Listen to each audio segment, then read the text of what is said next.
दोस्तों, आप सभी लोग शक्ति कपूर और करण जौहर को तो जानते ही होंगे, मगर क्या आपको ये पता है शक्ति कपूर जैसा नीच इंसान बॉलीवुड में शायद ही कोई और रहा होगा। 1990 के दशक में जब भी कोई भी नई लड़की बॉलीवुड में हीरोइन बनने के लिए आती थी, तब शक्ति कपूर उन सभी लड़कियों का शोषण करता था। शक्ति कपूर सिर्फ फिल्मों का ही नहीं बल्कि रियल लाइफ विलन था। वहीं दूसरी तरफ करण जौहर, जिसे बॉलीवुड का अर्ध नागेश्वर भी कहा जाता है, वह तो शक्ति कपूर से भी एक कदम आगे है। बॉलीवुड में जब भी कोई नया लड़का हीरो बनने के लिए आता है तो करण जौहर उन लड़कों के साथ कुछ ऐसा करता है जिसे सुनने के बाद आप कमेंट बॉक्स में करण जौहर छक्का है ये कमेंट करने लगेंगे। चलिए जानते हैं इन दोनों एक्टर्स की जन्म से लेकर अब तक की पूरी कहानी। नंबर 1, हिंदुस्तान में जब जब नेपोटिज्म की बात की जाएगी तो उनमें करण जौहर का नाम सबसे पहले लिया जाएगा। करण जौहर ने नीचता के वो सारे रिकॉर्ड तोड़ डाले हैं जिन्हें तोड़ना अब किसी और के बस की बात नहीं है। करण जौहर बॉलीवुड का अकेला ऐसा प्रोड्यूसर है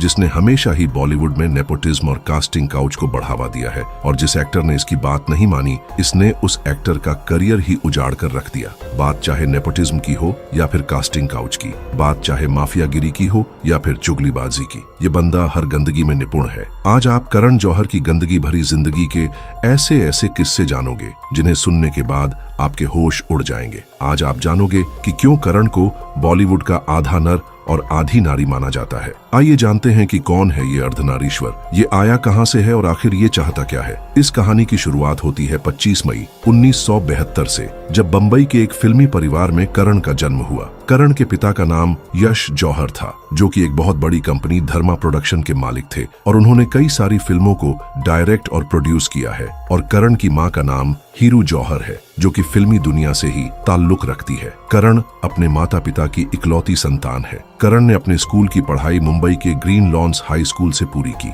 इसके अलावा करण ने मुंबई के ही एक कॉलेज से फ्रेंच भाषा में मास्टर डिग्री हासिल की। करण की फैमिली का ताल्लुक फिल्मी दुनिया से था, इसलिए करण का भी मन फिल्मों में करियर बनाने का हुआ। करण के पिता तो चाहते थे कि करण फिल्मों में एक बड़ा एक्टर बने, मगर करण फिल्मी दुनिया का एक बड़ा डायरेक्टर और प्रोड्यूसर बनना चाहता था। साल 1979 में करण ने पहली बार टीवी से अपने करियर की शुरुआत की। यह शो दूरदर्शन पर आता था और इसी शो पर करण को पहली बार टीवी पर देखा गया। करण को डायरेक्शन सीखना था, इसलिए साल 1995 में करण ने यश प्रोडक्शन कंपनी को ज्वाइन कर लिया। करण के पिता की यश चोपड़ा के साथ अच्छी खासी दोस्ती थी, इसलिए करण को बड़ी आसानी से यश प्रोडक्शन में काम मिल गया। साल 1995 में दिलवाले दुल्हनिया ले जाएंगे फिल्म में करण ने पहली बार आदित्य चोपड़ा के असिस्टेंट डायरेक्टर के रूप में अपने करियर की शुरुआत की। इस फिल्म में करण ने शाहरुख के दोस्त का रोल भी निभाया था, और इसी फिल्म से करण की शाहरुख के साथ रियल में ही अच्छी खासी दोस्ती हो गई।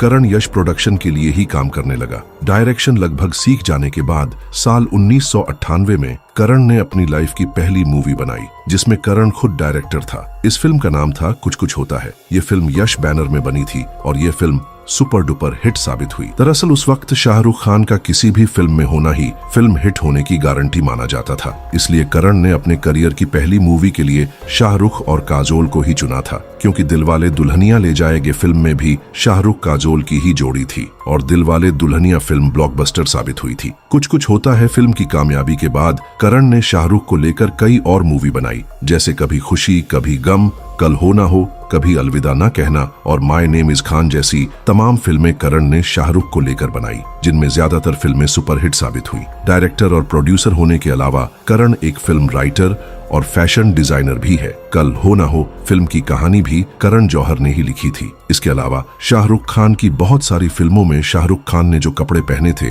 वो करण जौहर ने ही डिजाइन किए थे। पिता की मृत्यु हो जाने के बाद करण जौहर को विरासत में धर्मा प्रोडक्शन मिला, और इसी धर्मा प्रोडक्शन ने शाहरुख खान की red chilli production, Ekta Kapoor की बालाजी प्रोडक्शन और यश प्रोडक्शन कंपनी के साथ मिलकर तमाम फिल्मों में पैसा लगाया। और इसके बाद करण जौहर की गिनती बॉलीवुड के सबसे बड़े डायरेक्टर और प्रोड्यूसर में होने लगी। करण जौहर ने बॉलीवुड को तमाम सुपरहिट फिल्में दी। मगर ये करण जौहर का प्रोफेशन था। अब मैं आपको करण जौहर के असली रूप के बारे में बताऊंगा, जिससे आप अभी तक अनजान थे। फिल्मों का एक्सपीरियंस तो करण जौहर को बचपन से ही मिलने लगा था, क्योंकि उसके पिता खुद एक डायरेक्टर और प्रोड्यूसर थे। इतनी बड़ी चलती हुई कंपनी धर्मा प्रोडक्शन भी करण को विरासत में मिल गई, जिसका करण ने भरपूर फायदा उठाया। करण के द्वारा बनाई हुई कई फिल्में हिट हो गईं और इसलिए करण को लगने लगा कि बॉलीवुड का कर्ता धर्ता अब वही है। कामयाबी का घमंड करण के सिर चढ़कर बोलने लगा। यह ढीला ढाला सा दिखने वाला बंदा अब इतना ताकतवर बन चुका था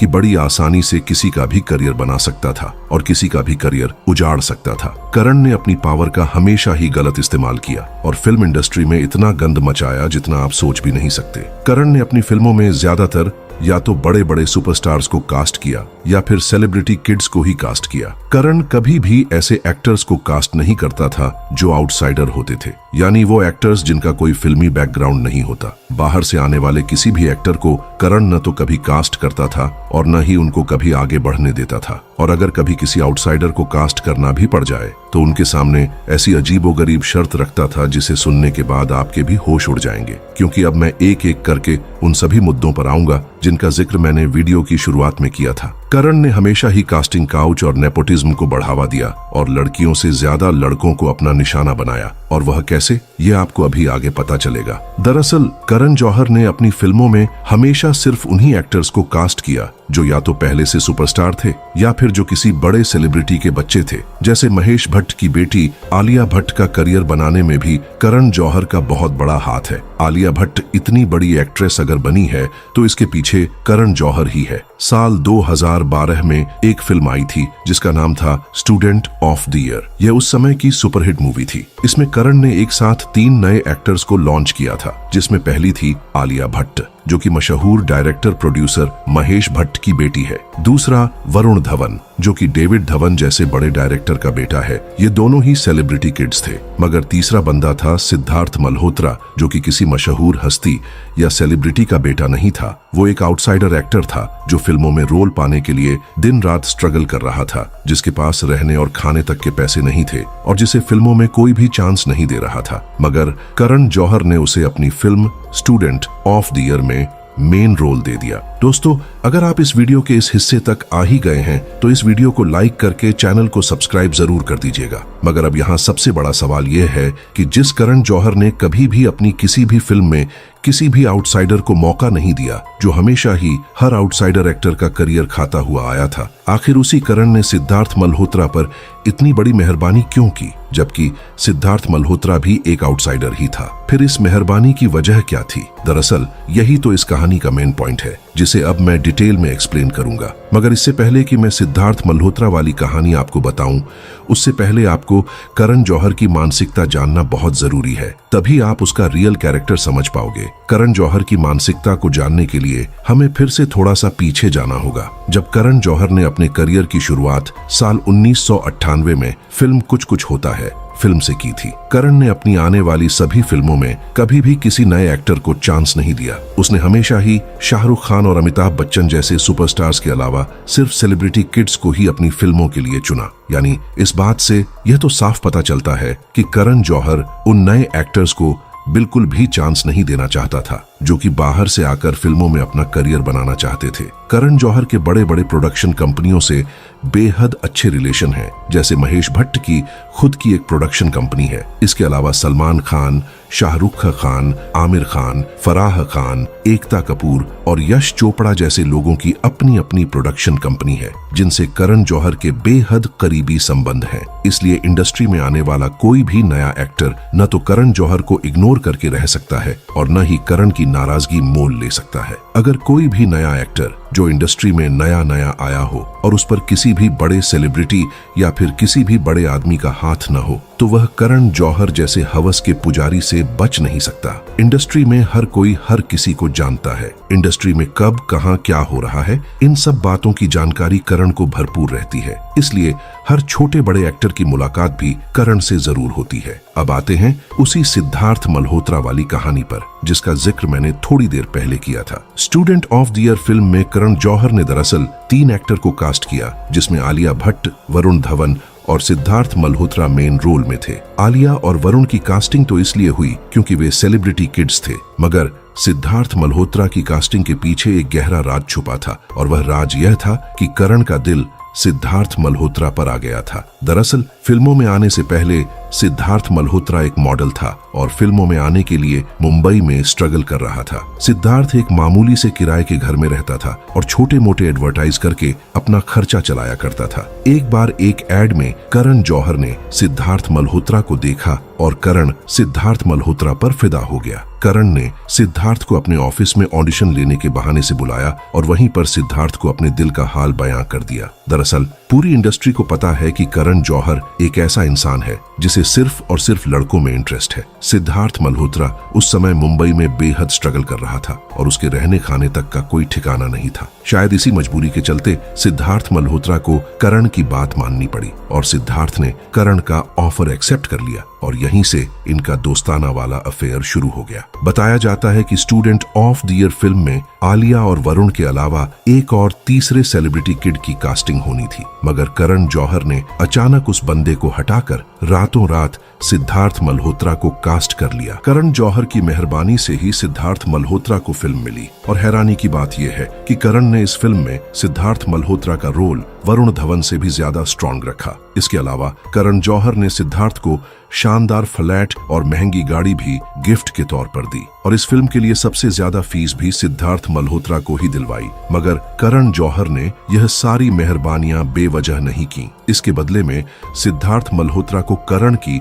वह सभी नाजायज मांगें पूरी करनी थी जो करण डिमांड करता था। करण जौहर और सिद्धार्थ मल्होत्रा को कई बार मीडिया ने एक साथ मुंबई की अलग अलग जगहों पर स्पॉट किया। वैसे भी मुंबई में मीडिया इतनी बुरी तरह फैला हुआ है कि कोई भी सेलिब्रिटी चाहकर भी मीडिया और पेपराजी की नजरों से बच नहीं सकता। Student of the year film complete होने के बाद करण और सिद्धार्थ को एक साथ कई जगह पर देखा गया और इन्हें देखकर साफ पता चलता था कि इनके बीच जरूर कोई खिचड़ी पक रही है। जब यह दोनों ही मुंबई की मीडिया से परेशान हो गए तो कई बार यह पेरिस और दूसरी कंट्री में जाकर भी एक दूसरे को डेट करने लगे, मगर वहां भी यह मीडिया की नजरों से बच नहीं पाए और किसी न किसी तरह इनके रिलेशन का खुलासा हो ही गया। खुलासा हो जाने के बाद भी इन दोनों को इस बात से कोई फर्क नहीं पड़ा। पहले यह दोनों छुप छुप कर मिला करते थे, मगर इनके रिलेशन का खुलासा हो जाने के बाद यह खुल्लम खुल्ला मिलने लगे। करण जौहर भी सिद्धार्थ पर एक के बाद एक मेहरबानी करता रहा। करण ने सिद्धार्थ को कई और फिल्मों में साइन किया, जैसे Hasee Toh Phasee, brothers Kapoor and sons, Shershaah और योद्धा। इन सभी फिल्मों का प्रोड्यूसर करण जौहर ही था। हैरानी की बात यह है कि वे सारी फिल्में बुरी तरह फ्लॉप रहीं जो करण ने सिद्धार्थ को लेकर बनाई थीं। इतनी सारी फिल्में फ्लॉप हो जाने के बाद भी करण सिद्धार्थ को लेकर फिल्में बनाता चला गया और अपना पैसा डुबोता चला गया। जो करण किसी भी आउटसाइडर को अपनी एक भी फिल्म में चांस नहीं देता था, वही करण सिद्धार्थ पर एक के बाद एक फिल्म निछावर करता चला गया। सिद्धार्थ ने करण के लिए जो भी फिल्में की वे सभी फिल्में फ्लॉप रहीं, मगर इनके अलावा सिद्धार्थ ने जो भी अलग प्रोडक्शन हाउस की फिल्में की वे सभी फिल्में हिट रहीं। इसी तरह करण ने भी बिना सिद्धार्थ मल्होत्रा के जो भी फिल्में बनाई वे सभी फिल्में बेहद कामयाब रहीं। यानी करण और सिद्धार्थ ने एक साथ मिलकर जो भी फिल्में बनाई वे सभी फिल्में बुरी तरह फ्लॉप रहीं और जो फिल्में इन्होंने अलग अलग बनाई वे सभी फिल्में हिट साबित हुई। करण कोई भी काम बेवजह कभी नहीं करता। बताया जाता है कि करण जौहर की अक्सर लड़कियों से ज्यादा नहीं बनती। बहुत सारी एक्ट्रेस ने अपने इंटरव्यू में इस बात का खुलासा भी किया है। करण जौहर की जिन लोगों ने सबसे ज्यादा पोल खोली है उनमें सबसे पहला नाम कंगना रनौत का है। कंगना तो वैसे भी अपने हर इंटरव्यू में किसी से बिना डरे बिंदास तरीके से बोलती हुई नजर आती है। कंगना ने हर बार फिल्मी दुनिया में चल रही घटिया पॉलिटिक्स के खिलाफ हमेशा आवाज उठाई। कंगना ने कई बार अपने इंटरव्यू में बताया कि करण से बड़ा चुगलीबाज पूरी फिल्म इंडस्ट्री में कोई नहीं है। ऐसा कुछ नहीं है जो करण को ना पता हो कब कहां पर क्या हो रहा है, किसका किससे झगड़ा हुआ और किसकी किससे दोस्ती है। करण को सब पता रहता है। बहुत सारी एक्ट्रेस हैं जिनके करण के साथ हमेशा नोकझोंक रही है, जिनमें कंगना रनौत, प्रियंका चोपड़ा और अनुष्का शर्मा जैसे नाम शामिल हैं। इन सभी का करियर बर्बाद करने की करण ने भरपूर कोशिश की थी, मगर वह बात अलग है कि करण इनका कभी कुछ नहीं बिगाड़ पाया, क्योंकि इन सभी एक्ट्रेस के ऊपर कुछ पावरफुल लोगों का हाथ था। लेकिन इनके अलावा फिल्म इंडस्ट्री में तमाम ऐसे मेल एक्टर मौजूद हैं जिनके साथ करण का विवाद हुआ और करण ने उनके करियर में कई रुकावटें पैदा की। कुछ ऐसे भी थे जिन्होंने करण के साथ कॉम्प्रोमाइज करना ही बेहतर समझा और अपना करियर पूरी तरह सेफ रखा। इनमें कुछ एक्टर्स ऐसे भी हैं जिनके आप फैन हो सकते हैं और उनका नाम सुनकर आपको हैरानी भी जरूर होगी कि यह भी कास्टिंग काउच के शिकार हो चुके हैं, जिन्होंने खुद अपने इंटरव्यू में इस बात का खुलासा किया है। इनमें सबसे पहला नाम रणवीर सिंह का है। बताया जाता है कि रणवीर और करण जौहर की बहुत ज्यादा ही गहरी दोस्ती है, जिसे आप दोस्ताना भी कह सकते हैं। रणवीर एक टैलेंटेड एक्टर जरूर है, इसमें कोई शक नहीं, मगर बॉलीवुड में सिर्फ टैलेंट के बल पर कामयाबी नहीं मिलती, क्योंकि बॉलीवुड में ऐसे भी कई सारे एक्टर्स भरे पड़े हैं जिनमें टैलेंट नाम की कोई चीज नहीं, जिन्हें एक्टिंग का ए भी नहीं आता, मगर उनकी गिनती बॉलीवुड के कामयाब सेलिब्रिटी में होती है। उसी तरह रणवीर सिंह को भी करण के साथ दोस्ताना रखना ही बेहतर ऑप्शन लगा। रणवीर सिंह के अलावा इनमें बहुत सारे नाम शामिल हैं, जैसे अर्जुन कपूर, कार्तिक आर्यन, आयुष्मान खुराना, हर्षवर्धन राणे, आफ्ताब शिवदास साहनी, राजीव खंडेलवाल, सिद्धार्थ मल्होत्रा और फैशन डिजाइनर मनीष मल्होत्रा जैसे तमाम नाम शामिल हैं। इन सभी ने कास्टिंग काउच का सामना किया है। नंबर 2, शक्ति कपूर जैसा हवसी और बदतमीज एक्टर और डायरेक्टर शायद ही बॉलीवुड में कोई और रहा होगा। 90 के दशक में जो भी बॉलीवुड में नई एक्ट्रेस आती थी, शक्ति कपूर उन सभी का शोषण करता था, और जो एक्ट्रेस इस चीज के खिलाफ आवाज उठाती थी, शक्ति कपूर उनका पूरा करियर ही खत्म कर देता था। इसकी सबसे बड़ी शिकार बनी थी जरीन खान, जिन्होंने सलमान खान के साथ वीर जैसी सुपरहिट फिल्म में काम किया था, मगर जब इन्होंने शक्ति कपूर के खिलाफ आवाज उठाई, तब से ही इन्हें फिल्में मिलना बंद हो गया। शक्ति कपूर सिर्फ फिल्मों का ही विलन नहीं था, बल्कि वो रियल लाइफ विलन है। चलिए जानते हैं कैसे बॉलीवुड में नए एक्टर्स और एक्ट्रेस का शोषण होता है। शुरुआत करते हैं शक्ति कपूर पर हुए स्टिंग ऑपरेशन से। शक्ति कपूर पर हुए इस स्टिंग ऑपरेशन को इंडिया टीवी ने अपने शो इंडियाज मोस्ट वांटेड की सीरीज ऑफ स्टिंग ऑपरेशंस में दिखाया गया था। इस शो के होस्ट थे सोहेब इलियास। सोहेब अपने शो में काफी बड़े बड़े लोगों को एक्सपोज करते थे और उनमें से ही एक थे शक्ति कपूर। इस स्टिंग ऑपरेशन के लिए इंडिया टीवी अपनी एक अंडरकवर जर्नलिस्ट को हिडन कैमरा और माइक के साथ शक्ति कपूर से मिलने के लिए एक होटल रूम में भेजते हैं, जहां वह अंडरकवर जर्नलिस्ट शक्ति कपूर को बताती है कि वह बॉलीवुड में काम पाना चाहती है, क्या वह उसकी मदद कर सकते हैं। इस पर शक्ति कपूर उस लड़की को ये कहते हुए दिखते हैं कि उसे काम तो मिल जाएगा, वह उसे प्रोड्यूसर्स डायरेक्टर से मिलवा भी देंगे, इवन वो उसकी एक्टिंग और डांस भी इम्प्रूव करवा देंगे। लेकिन इन सब के बदले शक्ति कपूर उस लड़की से सेक्सुअल फेवर की डिमांड करते हैं। शक्ति कपूर अंडरकवर रिपोर्टर को बोलते हैं कि I want to make love to you, kiss you, and if you want to come in to this line you have to do what I am telling you to do. दोस्तों, शक्ति कपूर का ये sting operation पूरे industry के लिए काफी ज्यादा shocking था, और इससे भी ज्यादा शॉकिंग इस स्टिंग ऑपरेशन का वो पार्ट था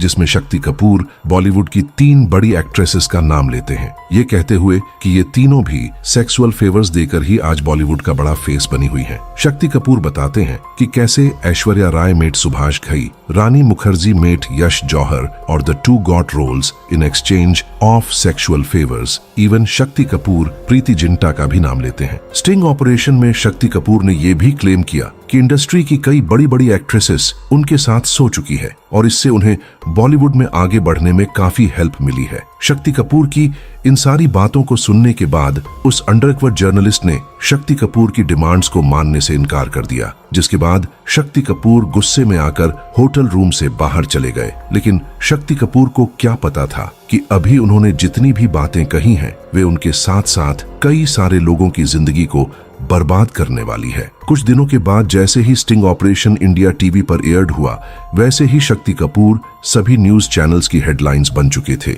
इस स्टिंग ऑपरेशन ने बॉलीवुड में कंट्रोवर्सी पैदा कर दी। इंडस्ट्री के लोगों ने शक्ति कपूर के इस स्टिंग पर स्ट्रॉन्ग रिएक्ट करते हुए उन्हें इंडस्ट्री से बैन कर दिया। Film and TV producers guild of India की तरफ से यश चोपड़ा, सुभाष घई और अमित खन्ना ने मिलकर ये डिसीजन लिया था। सुभाष घई ने तो उस वक्त ये तक कह दिया था, ऐसे हवसी लोगों का बॉलीवुड में कोई काम नहीं है, शक्ति कपूर जैसे लोगों को बॉलीवुड से बैन कर देना चाहिए। सुभाष घई के इन सारे स्टेटमेंट्स को आप ध्यान में रखना, क्योंकि इस वीडियो में आगे कुछ ऐसा है जहां आपको सुभाष घई के इन स्टेटमेंट्स और उनके द्वारा शक्ति कपूर को बैन करने के डिसीजन पर वापस लौटना पड़ेगा। लेकिन अभी हम स्टिंग ऑपरेशन पर वापस आते हैं। प्रीति जिंटा, उनका नाम उछाले जाने पर शक्ति कपूर से काफी नाराज हुई। इस इंसिडेंट के बाद पूरी इंडस्ट्री शक्ति कपूर के खिलाफ हो गई। इसके बावजूद स्टिंग ऑपरेशन के एयर्ड होने के कुछ दिनों बाद तक भी शक्ति कपूर अपने ऊपर लगे सारे एलिगेशंस को झूठा बताते रहे। लेकिन जब उन्हें सिचुएशन ज्यादा खराब होती हुई दिखी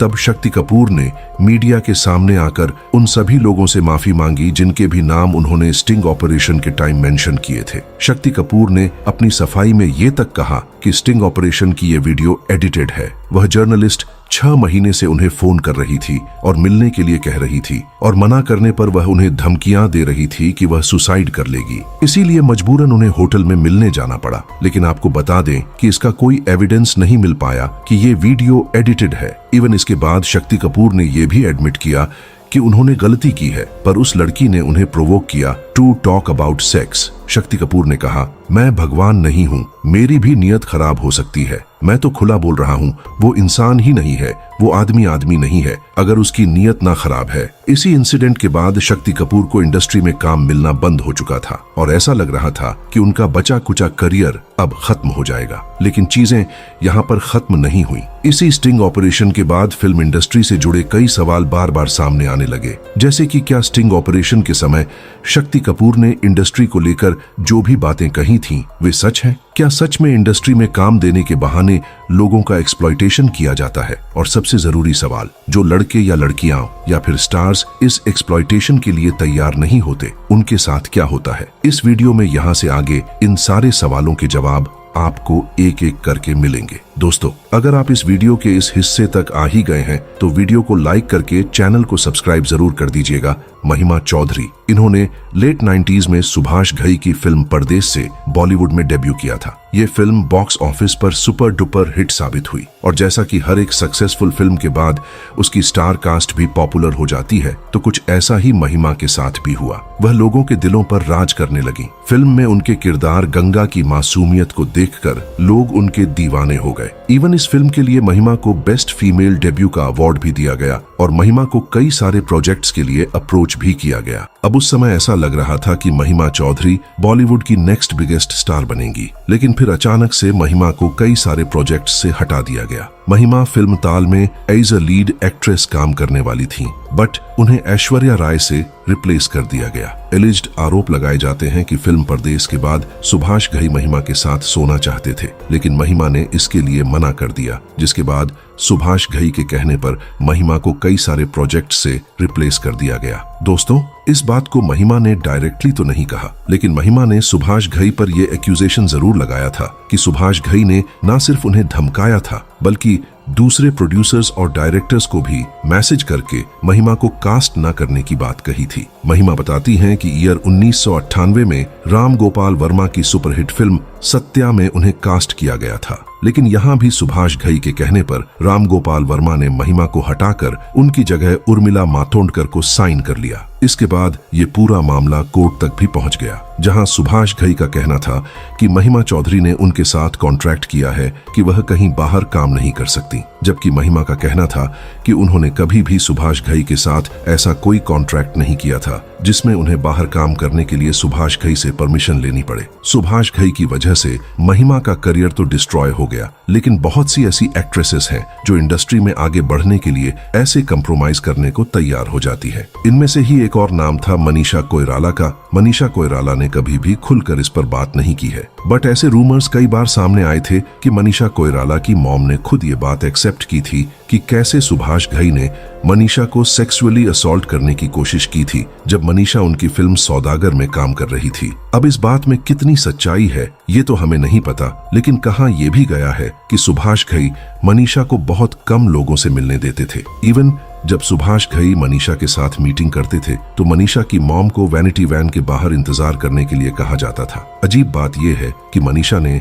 इस पूरे कंट्रोवर्सी पर कभी भी खुलकर बात नहीं की, लेकिन सौदागर फिल्म के बाद मनीषा ने फिर कभी सुभाष घई के साथ काम नहीं किया। और सिर्फ मनीषा कोइराला या महिमा चौधरी ही नहीं, जिन्हें सुभाष घई ने अपना शिकार बनाने की कोशिश की थी। इनसे पहले इजरायली मॉडल रीना गोलन ने भी अपनी बुक में सुभाष घई पर एलिगेशन लगाया था कि वह उन्हें जबरदस्ती बेडरूम में ले जाना चाहते थे। दोस्तों, रीना गोलन अपनी बुक के थ्रू बताती हैं कि वह 2007 से बॉलीवुड में अपना नाम बनाने के लिए स्ट्रगल कर रही थीं और इसी बीच उन्हें कास्टिंग काउच की तरफ से कई ऑफर्स मिले। बॉलीवुड में आगे बढ़ने के लिए सुभाष घई ने भी उन्हें काम के बदले अपने साथ सोने का ऑफर दिया था, लेकिन रीना इसके लिए तैयार नहीं हुई। अपनी बुक में रीना गोलन ने सुभाष घई के अलावा और भी कई बड़े सेलेब्स जैसे कि अनीस बज्मी, भजन सिंगर प्रोड्यूसर अनूप जलोटा और इंडियन क्रिकेट टीम के पूर्व फिजियोथेरेपिस्ट डॉक्टर अली ईरानी पर भी कास्टिंग काउच का आरोप लगाया है। रीना गोलन के अलावा साल 2018 में model actor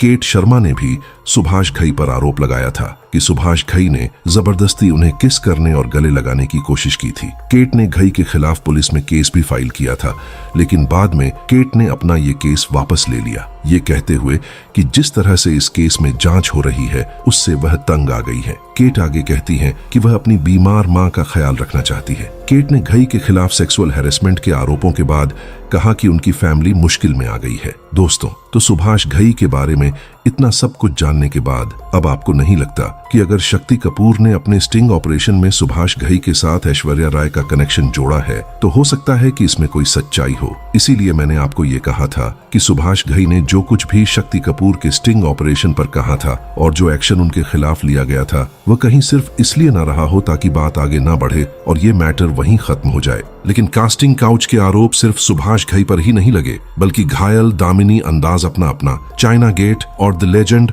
of Bhagat Singh जैसी सुपरहिट फिल्में देने वाले डायरेक्टर राजकुमार संतोषी पर भी लग चुके हैं। राजकुमार संतोषी पर कास्टिंग काउच का आरोप 90 की फेमस एक्ट्रेस ममता कुलकर्णी ने लगाया था। ममता ने राजकुमार संतोषी पर सेक्सुअल एक्सप्लॉयटेशन का इल्जाम लगाते हुए कहा था कि उन्हें फिल्म चाइना गेट से बीच में ही निकाल दिया गया क्योंकि इस फिल्म में काम देने के बदले राजकुमार संतोषी ने उनसे अपने साथ सोने के लिए कहा था, लेकिन ममता इसके लिए तैयार नहीं हुई थी। खैर, ममता के इस आरोप ने उनके फिल्मी करियर को पूरी तरह से तबाह कर दिया। 1998 में आई ये फिल्म ममता कुलकर्णी के करियर की आखिरी फिल्म थी। इसके बाद वह बॉलीवुड से गायब हो गईं। ममता कुलकर्णी के अलावा विद्या बालन, कंगना रानौत, राधिका आप्टे, अदिति राव हैदरी जैसे कई बड़े एक्ट्रेसेस भी कास्टिंग काउच के अपने अनुभव पर खुलकर बोल चुके हैं। फिल्म मिशन मंगल की सफलता के बाद जब विद्या बालन से मीडिया ने कास्टिंग काउच को लेकर सवाल किया तो विद्या का इस पर कहना था कि फिल्मों की दुनिया में ये आम बात है।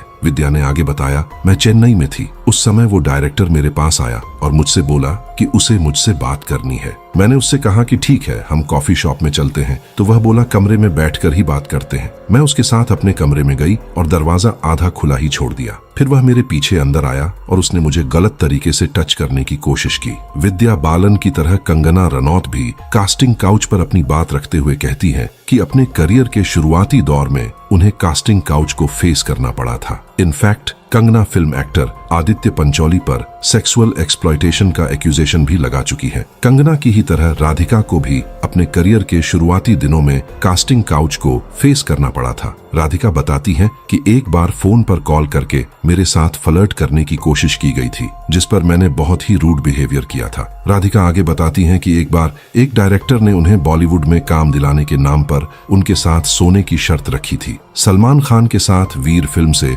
बॉलीवुड में डेब्यू करने वाली खूबसूरत एक्ट्रेस जरीन खान भी एक्सेप्ट करती हैं कि अपने फिल्म इंडस्ट्री के शुरुआती दिनों में उन्हें एक नहीं बल्कि दो बार कास्टिंग काउच का सामना करना पड़ा था। जरीन के अकॉर्डिंग चमक धमक से भरे बी टाउन की ये कड़वी सच्चाई है कि जो लोग किसी फिल्म स्टार या किसी प्रोड्यूसर डायरेक्टर के बच्चे नहीं होते, उन्हें फिल्मों में काम करने के लिए इस तरह के कॉम्प्रोमाइज करने ही पड़ते हैं। जरीन बताती हैं कि उनके साथ जब ये इंसिडेंट हुआ तो उस समय वह इंडस्ट्री में नई थी और उन्हें इस बारे में कुछ भी पता नहीं था। जरीन आगे कहती हैं कि वह मेरे लिए बहुत ही बुरा वक्त था जिसे भूलकर मैं आगे बढ़ना चाहती हूँ और बॉलीवुड में अपनी एक अलग पहचान बनाना चाहती हूँ। तो अब ये सारे एग्जाम्पल भी कम पड़ जाएं या फिर थोड़ी देर के लिए मान लिया जाए कि ये सारे एलिगेशंस किसी पर्टिकुलर पर्सन की इमेज को खराब करने के लिए लगाए गए हैं, तो फिर भी एक और इंसिडेंट हमारे सामने आता है जिसने बॉलीवुड में होने वाली कास्टिंग काउच के सालों पुराने इंसिडेंट्स को खोल कर रख दिया था। मैं बात कर रहा हूं डार्डियन मी टू मूवमेंट की। फेमिनिज्म की फोर्थ वेव से हॉलीवुड से शुरू हुआ ये मूवमेंट जब इंडिया की फिल्म इंडस्ट्री में पहुंचा तो इसने सबको हिला कर रख दिया था। इस मूवमेंट में नाना पाटेकर, आलोकनाथ और कैलाश खेर जैसी सेलिब्रिटीज पर सेक्सुअल हैरेसमेंट के एलिगेशंस लगे। सुभाष घई पर एक वीमन एम्प्लॉय के साथ ड्रगिंग और रेप करने के सीरियस एलिगेशंस लगे। अब इन सारे इंसिडेंट्स के बारे में जानकर आपको इतना अंदाजा तो जरूर लग गया होगा ना कि कास्टिंग काउच का ज्यादा शिकार एक्ट्रेसेस हो रही है। लेकिन ऐसा बिल्कुल नहीं है कि ये चीजें सिर्फ एक्ट्रेसेस को ही फेस करनी पड़ती हैं। ऐसा सच नहीं है। बॉलीवुड में काम कर चुके या अभी भी काम कर रहे बहुत से एक्टर्स ने भी इस चीज को लेकर बात की है। आयुष्मान खुराना, रणवीर सिंह, हर्षवर्धन राणे और रवि किशन जैसे कई बड़े एक्टर्स भी अपने कास्टिंग काउच एक्सपीरियंस को लेकर ओपन अप हो चुके हैं।